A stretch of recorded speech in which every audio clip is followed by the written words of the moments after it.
मानस श्रृंखला में आज का विषय धर्म और विज्ञान। ईश्वर ने सबको अलग अलग बनाया है। कोई दो व्यक्ति एक जैसे नहीं होते। सबकी अपनी अपनी अहंकृति होती है, प्रकृति होती है और आकृति होती है। अपने अपने संस्कार लेकर व्यक्ति जन्म लेता है। उसी के अनुरूप उसका अपने ईश्वर से संबंध होता है। जीवन का आधार यही संबंध होता है। इसी आधार पर जीवन बनता बिगड़ता है। यही व्यक्ति की पहचान बनता है।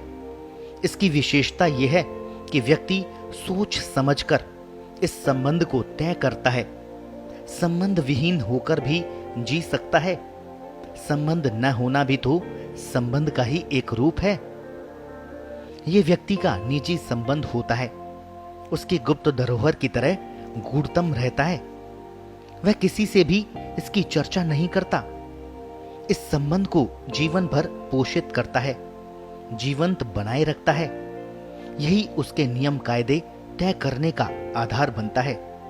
इसी से उसका आचार विचार तय होता है।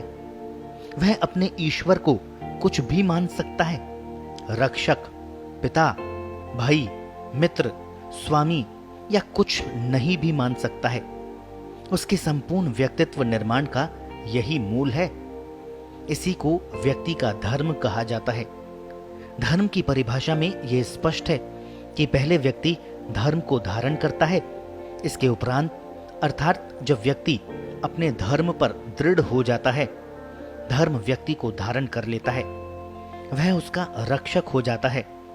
अधर्म के रूप में वही भक्षक बन जाता है। आज जितने भी धर्म विश्व में दिखाई पड़ते हैं, मूलतः वे सभी संप्रदाय की परिभाषा में सिमट कर रह गए।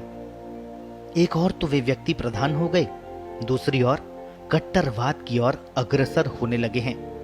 ये सब जीने की कला सिखाते हैं, धर्म में प्रवृत्त नहीं करते। आज तो ये धन से भी प्रभावित होने लगे हैं।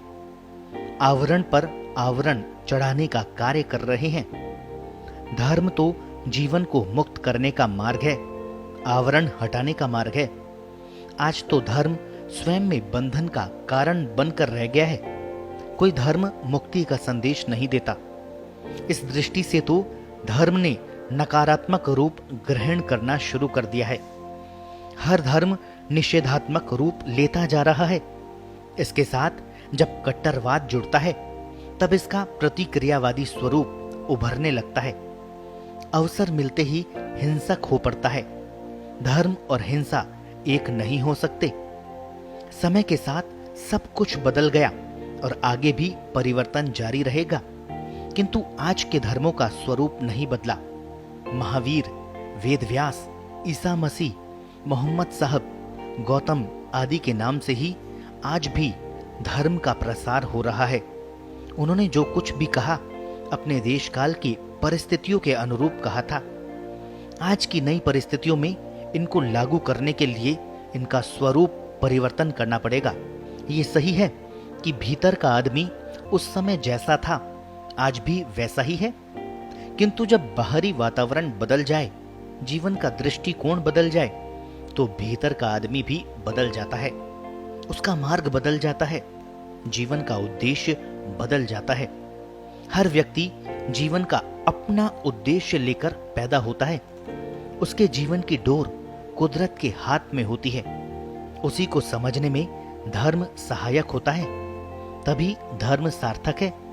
आज विज्ञान के नाम पर जो कुछ कहा जा रहा है, वह भी एक पक्षीय है।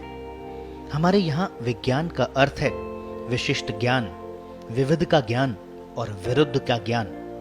इसमें आदि भौतिक, आदि दैविक और अध्यात्म की तीनों संस्थाएं सम्मिलित है। आधुनिक विज्ञान आदि भौतिक पर मूलतः अवलंबित है। अध्यात्म की ओर भी बढ़ता दिखाई पड़ने लगा है, किंतु इसमें आदि दैविक का कोई स्थान नहीं है। सृष्टि के मूल सूक्ष्म प्राणों का समावेश नहीं है।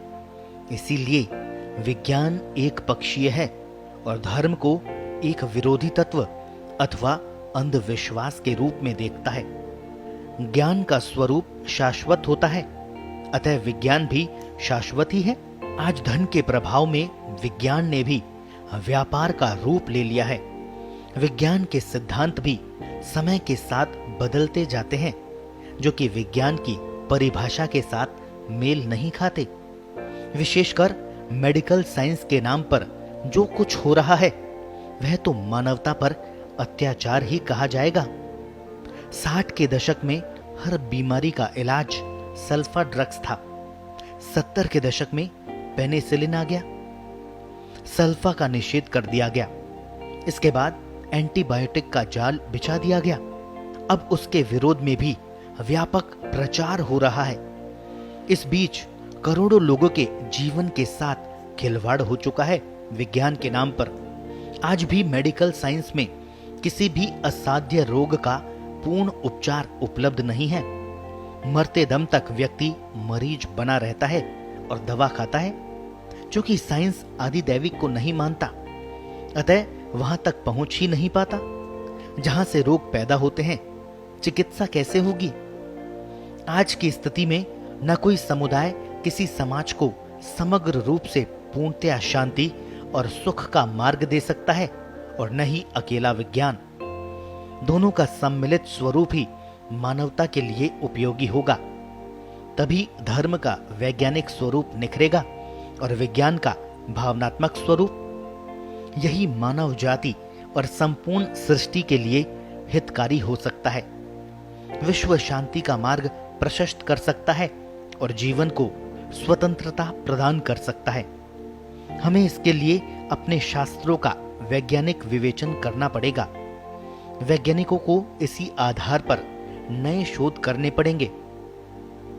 इस शोध के परिणामों को जीवन में उतारना पड़ेगा। आज के युग की आवश्यकताओं के अनुरूप, बिना किसी संप्रदाय की छाप लगाए, केवल मानव धर्म पर आधारित वैज्ञानिक धर्म या धार्मिक विज्ञान ही विश्व हितकारी होगा। तभी विज्ञान का उपयोग भी मानवता के हित में ही हो सकेगा। उसका विनाशकारी रूप सिमट जाएगा।